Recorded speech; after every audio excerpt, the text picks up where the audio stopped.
We're now going to move over to Adelaide. Oh, there she is. Hello, Srimati Vaisnavi Didi. Dandavat Pranams, very warm welcome.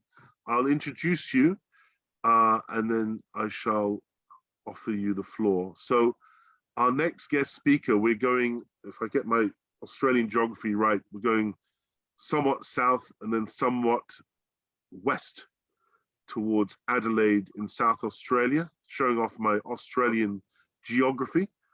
Everything Australia is so big compared to the UK, like a road trip in Australia is like for us going to Scotland.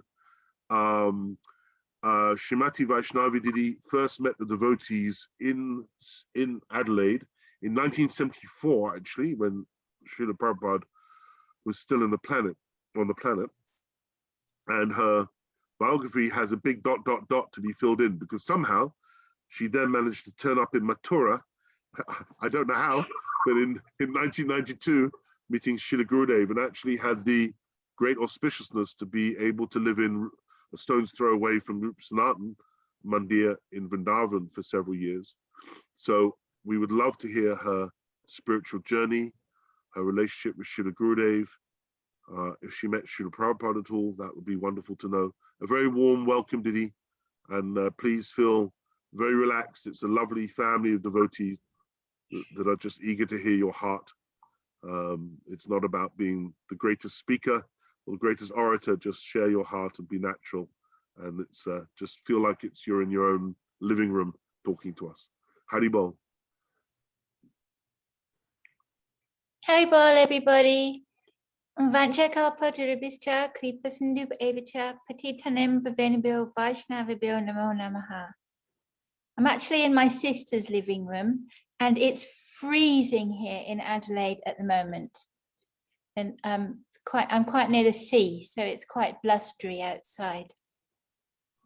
And I've got some notes here on my screen because I can't remember anything. I need to have things written down. And thank you, Yashodananda Prabhu. I've never met you before.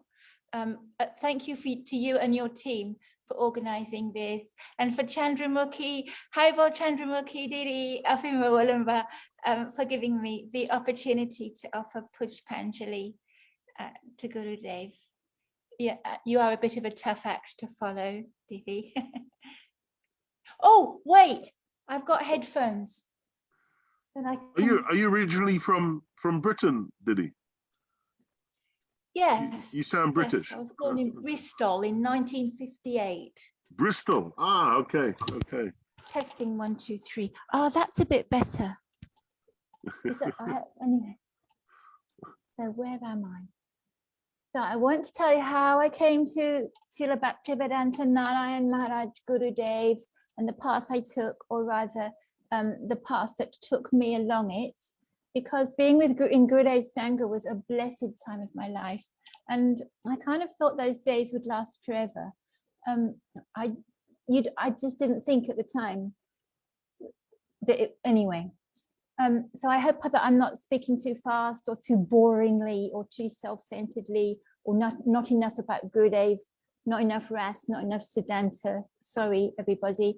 And then I've got to see how I can get through this 30 minutes. At the end, I've got some notebooks that I wrote in Braj. So I'll just keep reading and then until I fizzle out or the time's up.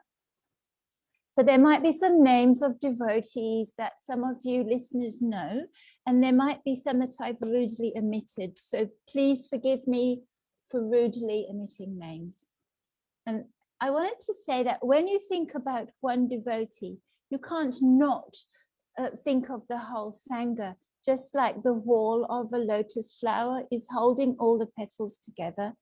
Like, I don't think you can talk about Srila Bhaktivedanta Swami Prabhupada without talking about the whole of the Hare Krishna movements. Because he's the, and you can't talk about Srila Bhaktivedanta Narayana Maharaj Gurudev without talking about the whole Sangha. And in the context of what I'm going to be talking about it's really, well, it's the devotees that I know, that I've come into contact with. in this world. So I went to I did go, as you said, Yashodananda and Prabhu, I went to Hare Krishna temple in Adelaide in the 70s, ran away from school, and the devotees used to chant and dance in the city, which was lovely. And it's amazing to think that Srila Prabhupada was actually walking among us at that time, somewhere on the planet, and that all the young devotees at the old Adelaide temple, where the one who gave me the hot milk, they were Prabhupada's followers and Prabhupada's disciples, because that's actually all there was. And then, so I was a hippie, always with pictures of Radha and Krishna, Krishna and the cow, Krishna, but a hippie. And the devotees were singing Hare Krishna at Stonehenge Summer Solstice Festival. And I was there with my little kid in about 82. And so I made some devotee friends and went along to the beautiful historic temples in England. My best friend, she'd actually been serving Prabhupada in Vrindavan. And to this day, she's a disciple of Srila Satsvarup Maharaj. And in 1983, I went to live in New Mayapur Chateau Temple in France at the invitation of my respected ISKCON Guru. And that's where I learned to be a Hare Krishna devotee, get up for Mangalarti, hear Srimad Bhagavatam classes, and to learn to think like a bhakta and such like.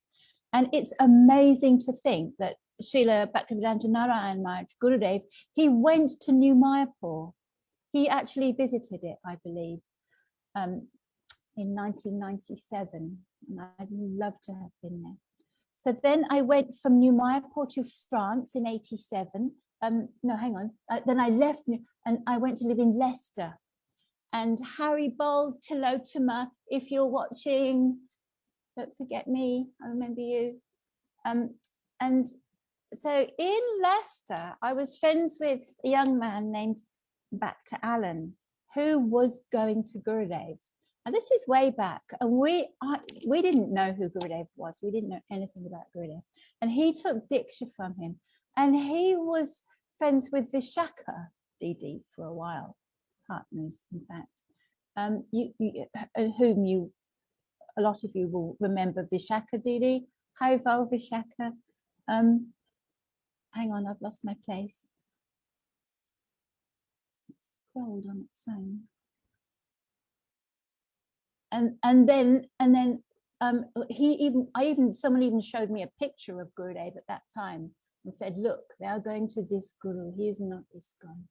What is this? So, and then for whatever reason, I moved with my husband and son to Melbourne, Australia, which is a lovely place. And my husband was head pujari there. And it was just lovely being fully immersed, because there you're learning to perform pujari seva, learning all the mantras, dressing the breathtakingly beautiful deities on the altar, cooking, singing, dancing, being part of a thriving community. And there was such a lot of prasadam and saris every day and such like. So around that time, a couple of devotees were coming to Melbourne from Vrindavan. And their names were Burjan and Jagatarini. And they used to spend a lot of time with our next door neighbours. And they were the temple president and his wife. And I remember Jagatarini, this very respected Prabhupada disciple, talking about Gurudev. And she seemed to be glowing with something a little bit special when she did. And I mean, correct me if I'm wrong, but I remember her studying Devanagari because Gurudev had told her she needed to know Hindi. And I guess that his Harikatha would have all been in Hindi in Mathura at that time.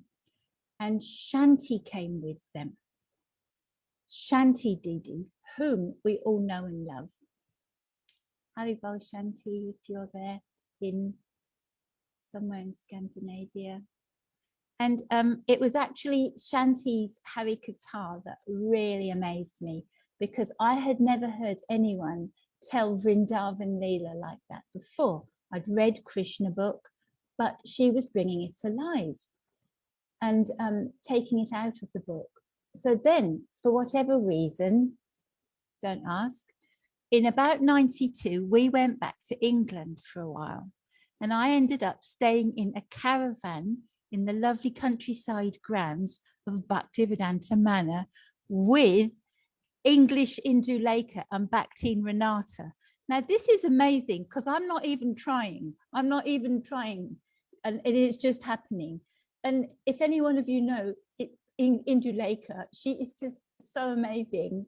And she was giving Harikatha, she was speaking to, and Renata, I don't know her name. She got initiated by Gurudev too, but I can't remember her name. Radha something probably. And anyway, later she turns up in Vrindavan, and she was actually living with Chota Tungi in Atkamba, but I haven't got there yet.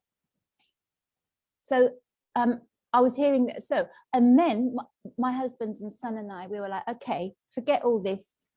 Let's just go to Vrindavan and we'll just give up everything and live in Vrindavan. So we had nothing and we went there. And my son was 12. And Indulekha, she said, oh, you're going to Vrindavan. Can you take these shoes and these rasgulas to my Gurudev?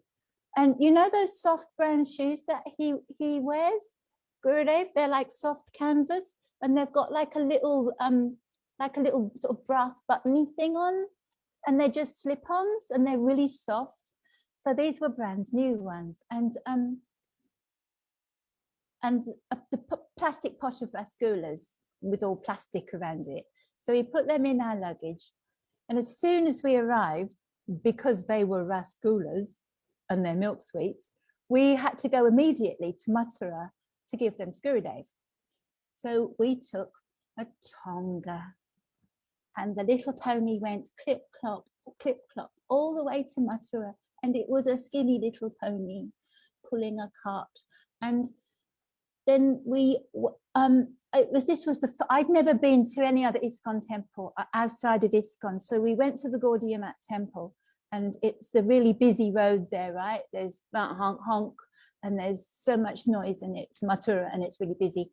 And we went in, and Gurudev wasn't there. He'd gone to Rup Sanatan for the day. So we had to leave the rasgulas and the shoes at Keshavji Gaudiya Mat in Mathura and go back without seeing Gurudev. New paragraph. At that time, you would still see Gurudev speaking in the ISKCON temple at special festivals.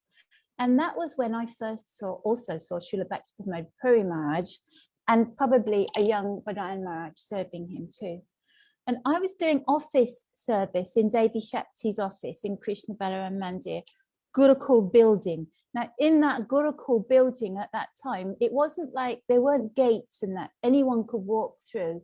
And there were a lot of rooms with different people. It wasn't just Gurukul children.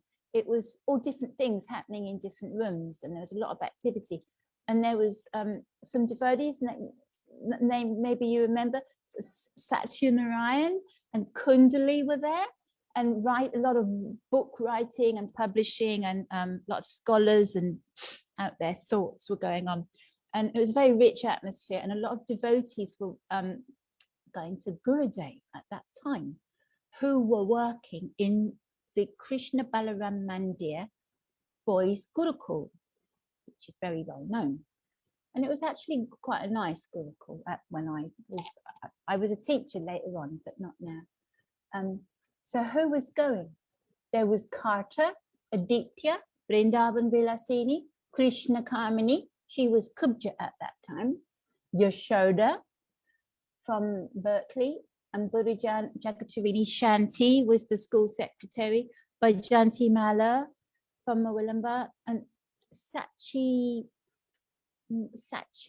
from America, and the twins' mother from America, I can't remember her name, her big twins were in the Gurukul, and Danadam Maharaj, maybe Vinod Bihari Prabhu from Russia, who's in Mawilamba, Haribal, and many others whose names I cannot remember. And so at that time, there were still lots of ambassadors in India. And I'd see I'd look around and notice that the senior ladies, the Prabhupada disciples, would go get in them and off they'd go. And then when they came back, they'd be all glowing and giggling and excited and sort of secretive. And it was quite noticeable, really. And also at that time, Tamal Krishna Maharaj, Tamal Krishna Gosvami, and Giriraj Maharaj, and the others were going to Gurudev and bringing back his teaching to us ISKCON wallahs. And there were talks sometimes, like in Prabhupada's, he's got like a library room in Prabhupada's rooms in Vrindavan, and sometimes in Tamal Krishna Maharaj's house. And there was absolutely no hiding where this nectar was coming from, even though it wasn't openly acknowledged. It was fairly obvious at that time. And one year I went on parikrama with Tamal Krishna Maharaj and Giriraj Maharaj and the others, and we went to Varshana. And on top of the hill, which I believe is called Banugar Hill, where you go along from the Radharani temple to that other temple, you go along that path through the woods. And they planned for Gurudev to arrive. So all us ISKCON wallahs, we all stopped, and I thought, why are we stopping? And then there was Gurudev with a small entourage, and he spoke, and it was lovely. It was absolutely perfect. Nothing like that. I think I even did a little sketch of him in my notebook at the time. And then we only had about 3 books of Gurudev at that time. And I'm not sure, but I think they might have been published in Bromley in Kent. The 3 like pastel colored ones with pastel colored softback ones. It's not Prem Vilas, is Prem Vilas. It was going beyond Vaikuntha. And yeah, there's 3 of them. That's all there was, really. Yes. But then later on, when more got and you showed printed, a gopi. You showed a gopi. Yes, you showed a gopi. She was Surabhi, because my husband knew her because he was like from Jaitirtha, but the first batch, and they went to Srila Sridhar Maharaj, but that's a different story. That's not relevant. And so we really wanted to hear Harikatha directly. We were in Braj, so we had the place, we had the narratives, and we wanted the person, and it was natural, and it was the most normal, natural thing in the world to want to hear Harikatha directly linked to this incredibly sacred site so that we could understand it. And we wanted to delve into the teachings of our acharyas from a living master, as the senior sannyasis were doing. Otherwise, why were we in Vrindavan? We wanted to hear this. So in the guest house, in Krishna Balaram Mandir, devotees would often come to pass away. And my late god sister, Braj Leela, had come from Russia, and she was only 19, and she asked to have Gopi Geet read aloud, sung aloud to her. And I didn't even know, she was several light years ahead of me. And later on in Gurudev's Sangha, I learnt about all the bhajans and how to do bhajan. And upstairs in the ISKCON guest house, because actually so many devotees came to pass away there, but upstairs in room 24 was Jadurani, and she was painting. And how I met Jadurani was because she was looking for someone to do some editing and proofreading for the Art of Spiritual Life. And Devi Shakti, who was the important ISKCON Vaisnavi, put her on to me because my son had a laptop. And so we used to go backwards and forwards with this editing and re-editing until his laptop melted. And Jadurani was painting the Sevakunj painting, and she asked me to go to her room regularly. And I used to read Srila Vishwanath Chakrabarti Thakur's Krishna Bhavanamrita to her while she was painting. And she'd have a lot of guests. So that was really interesting. And I'd just, listen and observe. And when I was reading out loud, she always used to chide me because I put too much feeling in my voice. And I had to read it monotone because I actually didn't have any feeling for what was in that book. And I ended up for cooking for Jadurani, and I cook and bring it on the bicycle in a tiffin and do photocopying and stuff. So you can imagine just being around the sort of things that I was beginning to hear, and the questions and answers and what have you.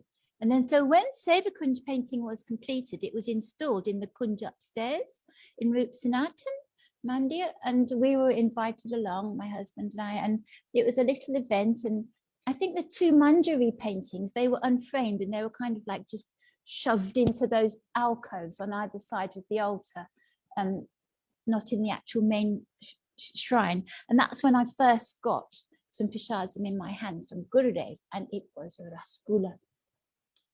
And my husband had been initiated in ISKCON by Jaitirtha and then Bhagavan. So he was eager to go to Gurudev, and he ended up taking Diksha in the very temple in which Srila Prabhupada had been given sannyas mantras by Srila Bhakti-Vigyana Keshava Maharaj in 58. And back in the day, Gurudev would be sitting on his chair outside his room in Mathura and also in Rup Sanatan, and we'd sit around him on the floor as close as we could, or eager, and he'd be speaking to one or the other of us. And then I remember in Mathura, the Aarti bell would start ringing, and Aarti would start, and Gurudev would say, everybody go to Aarti, go and take darshan. And like one really devoted devotee would get up and scuttle off to Aarti, and all the rest of us would just laugh, and just everyone would want to stay there close to their Guru. And there was only half a dozen like Videshis around Gurudev. And for me, I thought, oh my God, the brahmacharis are so sweet and affectionate and jovial. And they seem to be serving Gurudev so cheerfully and so happily. And it was like a different tribe. And Srila Madhava Maharaj gave me Gurudev's sock. And what was his name before? Naveen Krishna. And I remember going to Gurudev with a question. I'd have this really important question to ask him. Now, you know that feeling when you sit down in front of Gurudev and you're like, okay, yeah, so whatever that question, you know, I'm receiving so much from him, it's just boom. And so my little insignificant question is just like, yeah, I won't bother with that after all. So in 1995, all the Srila Prabhupads who were going, all the Srila Prabhupada disciples who were going to Gurudev, they all had to leave Vrindavan. It was decreed, and they had to leave for a year. And I remember being in the last kirtan in Krishna Balaram Mandir before they went. The very next day, it was as clear as that. It's like, you all need to go. You can't be doing this. And it was an insane kirtan. It was a real, excuse the expression, it was a real wampa stomper, because it was heartbreaking, you know. So then I was hearing from Kavita Didi and Savita Didi, and I used to spend a lot of time in their rooms listening to them talk. And sometimes we'd take prasad, we'd sing the songs, we'd listen to their Harikatha. Kavita Didi was always wearing a white sari, and Savita Didi was always wearing a white salwar kameez with a white dupatta. So much energy they had. And to be honest, those two young devotee women, well, I thought they seemed young at the time, they were like a hugely influential part of my spiritual life. And to me, they were just like the personifications of kindness. They showed me how to do bhajan, how to remember, how to study, everything. Absolutely exemplary. I love them so much, Savita and Kavita Didi. And it was especially good to be with them when they were with Gurudev, because of how Gurudev was with them. Joking, serious, joking. And then we were living in New Delhi, my family and I, because my husband, he'd become head pujari, and he did so much work on the New Delhi temple, so much work, but that's another story. And then the Prime Minister of India came to inaugurate it. So there you are. At that time, both the head pujari in New Delhi and the head pujari in Krishna Balaram Mandir, they were both Narayana Maharaj disciples. So one thing I can say for sure is that Srila Gurudev's Delhi Wallahs were really awesome. it was so fun living there. They are nice, and I can't remember all their names, unfortunately. But oh my God, what a time that was. And maybe Ramachandra Prabhu was there, I don't know. But Gurudev used to go and do programs in their lovely homes, all in Hindi, like, you know, way over my head. And we were the only Videshis, and it was so ecstatic. And the bus to Delhi only took a couple of hours. So we didn't really take taxis, we just took the bus. It was lovely.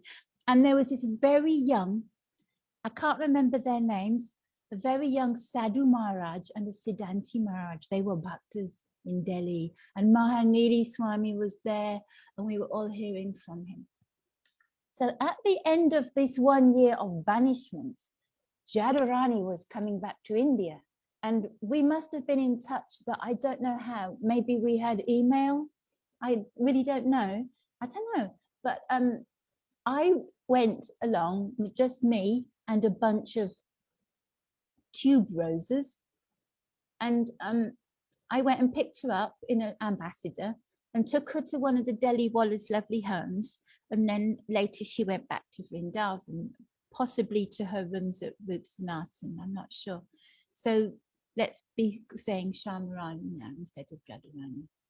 So Shamarani Didi was going to see Gurudev in Mathura, and I was going with her on so many occasions. So we used to take tempos in those days, Vichitri, Shanti, Vrindavan Bilasini, some of the others. And Shamarani would like wrap her paintings very carefully to protect the wet oil paint, so that they could be carried and go to all the way to Mathura in Delhi and show them to him, and he'd talk about them to her. And I used to just be there watching and listening. And then in 1996, no, 1996, Gurudev first went to the West, to Holland, and then preaching around the world. And I was at Keshava, I think my husband and I were both at Keshavji Gaudiya Mat the day before he flew out. And all these Mathura dignitaries, they came to like see him off, or I don't know, because I didn't understand much. But they were all there, all these beautifully, smartly dressed dignitaries who'd come, like important VIPs, to come and see him before he went to the West the day before. Maybe some sort of ceremony, I don't know. And everything changed. Nothing was the same after that. He had gone out into the world. 4 minutes left. And yeah, I was living at Dauji Mandir in Kamba, and oh, so many different. I've run out of time, haven't I? Sashikala was there, Chaudatungi was there. And I used to write in my notebooks. We're on Vrindavan Parikrama. I drew a little diagram and labeled all the little people in my little biro drawing. Van Maharaj, Tirtha Maharaj, Aranya Maharaj, Bhagavat Maharaj, Ashram Maharaj, Rupa playing Mridanga, Padmanabh Urukram Maharaj, Bhaktisa Maharaj, Madhava Maharaj, Atul Krishna Prabhu. I can't remember who they are. Sadhu Maharaj, Ramchandra Prabhu, Ananta Krishna, I can't remember. And then page after page of the places that we went to with Gurudev, I filled all these notebooks up, and I thought one day I'll understand what's in my notebooks. And then sometimes the devotees would say, don't write when you're in front of Gurudev, don't take notes, look at Gurudev, just soak it all in. But I didn't listen to them. We went to Nikunjavan, Imlital, Tilvan, Bahulavan, Lohavan, Mansarovar, Mandiravan, Bhagiravan, Vamsivat, Gokul, Ramananda Ghat, Dauji Gaudiya Mat, Paitagan, where's that? The Kund of Surdas. I remember being there with Gurudev at the Kund of Surdas, Chandra Sarovar at Parasoli, Govardhan. Before Govardhan Mandir was built, we stayed at the Modi Bhavan, and Gurudev went on the hill and he did the offering to the hill like this with his arms up in the air and all the little lights all over the hill. And it was just insanely crazy. I'm like, Gurudev, he's actually offering this bhoga to, and all the ladies, we put the baskets on our heads. And then there was no more baskets of prasad to take to Gurudev to put on Govardhan. And all I got was a bunch of bananas. There was nothing left. but he called out and got some bananas and he put the bananas on it. And we all walked to Govardhan and offer it. I mean, those were the days, and we'd jump out of the buses everywhere we went. And I'll tell you what was ecstatic, because I've run out of time. I'll tell you what was really ecstatic is when you go to when we went on, hang on, I'm looking for it in my notes. When we went on Navadvip Parikrama, can you help me out? When we went on Navadvip Parikrama, there was that place where Gurudev would like have an argument with Srila Trivikram Maharaj. Yeah. Chandramukhi, where is that? And it was so ecstatic. Samudragad. Oh my God. That is Samudragad. That is Samudragad. And it Yes. is the king. And who is the king and the other one? Samudra Sen. Samudra Sen. And just Yes. to have been there, and witnessed it, because it was quite heartbreaking to also be there. And you know, anyway, I don't want to say it, but to be there and have that is just like, I didn't even realize, even Chota Tungi, she explained to me, oh, what they are saying is this, what is going on is this, they are doing this. I'm like, oh, really? Oh, wow. And now I realize, like, oh my God, to have actually witnessed that is such a blessing in this lifetime. And I'm hundreds of millions times filled with gratitude and koti dandavat pranams in the lotus feet of all the Vaishnavas who took me to Gurudev and who kindly allowed me to go to Gurudev, even though I was a ISKCON-wala. And it's just heartbreakingly, heart-rendingly beautiful, isn't it? Come on, to know Gurudev, isn't it the best thing ever? What you said at the beginning about you can't really get the essence of Gurudev without glorifying his Sangha, same with Prabhupada. You really encapsulated through that, because you brought all those characters alive. And we have met, because I was at Modi Bhavan when you were talking about that Modi Bhavan Govardhan Puja. I was there, I remember that. Yeah, but we didn't meet, Prabhu. I wouldn't notice you because I'm always keeping my eyes lowered. Nicely. Maybe I was the one that stole the last plate of food. We had to carry baskets on our heads. I remember. All the way. And then Gurudev went, he had his arms. I'm like, oh my God, he's offering like that, this to Govardhan right there. Oh, yeah. It was fabulous. It was beautiful. What happened? By the way, you didn't, there was no fizzling out in evidence there, Didi? No, because I ran out of time. I've been watching the clock. Yeah, no, you did really well. What happened to back to Alan, by the way? I forget his name, and he got initiated by Gurudev, and there were two of them. He had a friend, there were these two guys. And this is like way back, because some of the devotees, they were getting initiated by Gurudev before anything. Achuta. By the way, did you happen, I'm really interested in that period you were talking about before, because I came to Gurudev just before he traveled to the West. I met him in February 96.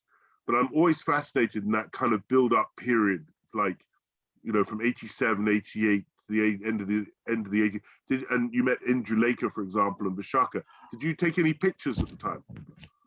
I never. I lived in Vrindavan for years, and we never had a camera. We were just like, yay, with no idea of we really need to, you know, take a photograph. Yeah, that was beautiful. Those kind of like times when it was really a very small, because even when I arrived, it was still a very small, intimate family. It must have been even more intimate when you were there. But yeah, but I wasn't like up the front, being intimate up the front, and you know, a prominent or devotee. But it was you were just like, you know, and then later on, when it was like a big crowd, you had to learn to be crafty. You had to learn to slip through and get right up to Gurudev.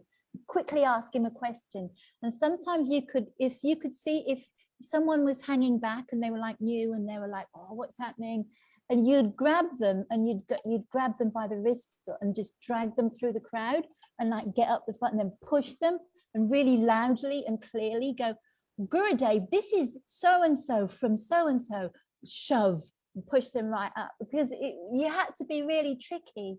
Yeah.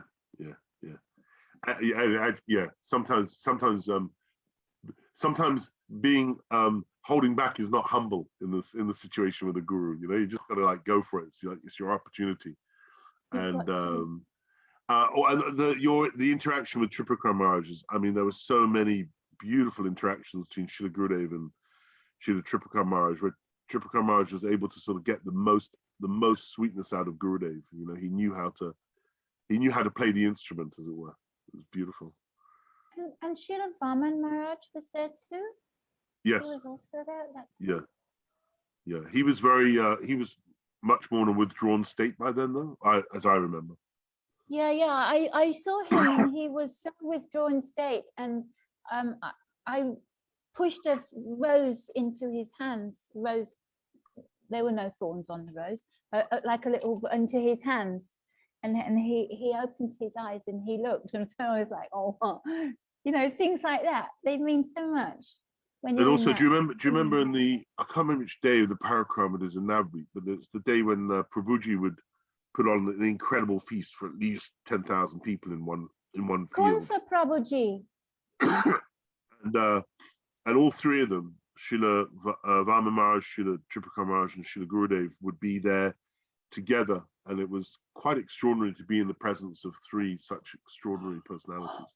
Oh, amazing. Seriously. Yeah.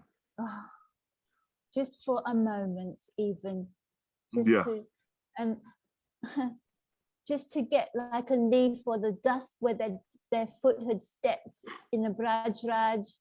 And from Gurudev, I remember scooping up the water that was coming off his foot, and the steps at Razakund and all those. I mean, I don't know much High Tattva Siddhanta, and I'm not a Rasik, and, you know, but all those things, I know that they're in there somewhere, just dormant, lying dormant. Well, we certainly felt, as the messages I'm getting on the Zoom and kind of tuning into the devotees online, we all felt that really sweet mood from you, Didi, and you came, your Pushpanjali was really authentic and very sweet and very simple and very beautiful, and it resonated with all of us. So we're super grateful. Thank you so much. Haribol, everybody. It's so nice to see you all. Haribol, and we hope you don't freeze too much down in Adelaide. I'm freezing. Adelaide is it's like English weather. Freezing. It's like England in Adelaide, right?